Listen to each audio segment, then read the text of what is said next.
आज ना मला करायची होती मुळाच्या पानांची भाजी. तर आहे ना, वाव काय मस्त कॉम्बिनेशन ना, मुळाच्या पानाची भाजी, ठेचा आणि भाकर.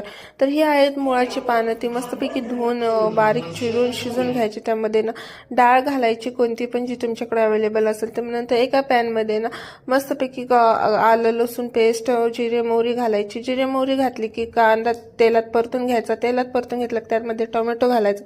टोमॅटो घातल्यानंतर जी भाजी आपण शिजून घेतली होती त्यातलं सगळं पाणी काढून ते मस्तपैकी 4 ते 5 मिनिटं मंद आचेवर परतून घ्यायची.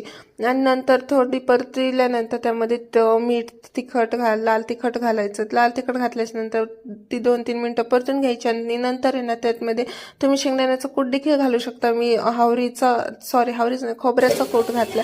सो ना मला खोबऱ्याचा कूट आवडतो, त्यामुळे मी खोबऱ्याचा कूट घातला. अशा पद्धतीने ना 1-2 मिनिटं अजून भाजी परतून घ्यायची. अशा पद्धतीने आपली भाजी तयार. आणि आजीसाठी मी केलं होतं शाबू, कारण आज होती एकादशी.